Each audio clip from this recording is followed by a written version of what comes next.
ప్రభుత్వంకి కొన్ని అంశాలు ఎందుకు పట్టవు అనేది అర్థం కానటువంటి అంశంగా తయారైనటువంటి పరిస్థితి. ఎందుకని ఇది మాట్లాడాల్సి వస్తుంది అంటే, ఎప్పుడు చూసినా రైతుల కోసం మా ప్రభుత్వం ఉంది, రైతుల అభ్యున్నతే మా ధ్యేయం, రైతులకు గిట్టుబాటు ధర ఇవ్వాలి, ఈ క్రాపింగ్ ఇవ్వాలి, అది చెయ్యాలి, ఇది చెయ్యాలి, ఇవి మాటల వరకు మాత్రమే పరిమితం అవుతున్నాయి తప్ప చేతల్లో కనిపించట్లేదు. ఎందుకని అంటే ఇటీవల ముఖ్యంగా ఎదురైనటువంటి ఒక పరిస్థితి కనుక గమనించినట్లయితే టమాటా మండీలు. సో ఇది చాలా చిన్న విషయంగా అనిపించవచ్చు, రియల్గా కొంతమందికి ఇది చాలా చిన్న విషయంగా అనిపించవచ్చు, కానీ ఇదే అసలు పెద్ద విషయం. ఎందుకని అంటే ప్రపంచ దేశాలలో కెచప్ తయారు చేసేటువంటి ప్రముఖ కంపెనీలన్నింటికీ కూడా టమాటాలు ఎగుమతి అయ్యేది ఇక్కడి నుంచే.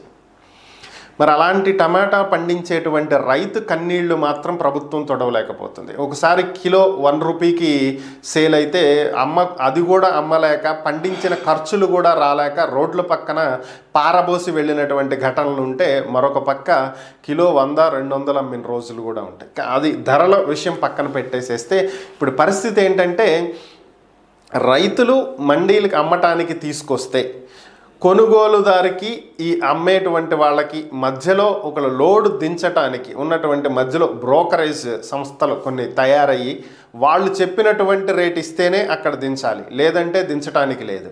వాళ్ళు చెప్పినటువంటి రేటుకే అమ్మాలి, లేదంటే అక్కడ అమ్మటానికి లేదు. ఇలాంటివి చేయటం, దీనివల్ల అటు వ్యాపారస్తులు కానీ ఇటు రైతులు కానీ వారికి సంబంధించినటువంటి లోడ్ అమ్ముకోలేక, దించలేక అవి కుళ్ళబెట్టుకుంటూ ఇబ్బందులు పడుతున్నటువంటి పరిస్థితి. 2-3 రోజుల క్రితం కూడా దీని మీద ఇష్యూ వచ్చింది. అప్పుడు కూడా మాట్లాడుకున్నాం, దీని మీద ప్రభుత్వం చర్యలు తీసుకుంటే బాగుంటుంది అని. ప్రభుత్వం వెంటనే స్పందించి దీని మీద మేము చర్యలు తీసుకుంటాం, అది ఇది చెప్పారు, కానీ ఇప్పటి వరకు ఆ చర్యలు కనిపించట్లేదు. మరలా యథావిధి పరిస్థితి అయితే కొనసాగుతూ ఉన్నట్లుగా సమాచారం. దీని మీద ప్రభుత్వం దృష్టి సారిస్తే బాగుంటుంది. ఎక్కడో ముంబై నుంచి నటిని తీసుకొచ్చి ఇక్కడ కేసులు పెట్టించటమో, లేదంటే ఇంకొకటి ఇది కాదు కదా ప్రభుత్వానికి కావాల్సింది. This is not the way. దానివల్ల ప్రభుత్వానికి వచ్చేది లేదు, ఒరిగేది లేదు. అదే ఒక రైతు బాగుంటే దాని మీద వచ్చేటువంటి ఆదాయం ఏ మేరకు ఉంటుంది, ఆ కుటుంబాలు ఎన్ని బాగుపడతాయి అనేది కూడా ఆలోచించాలి.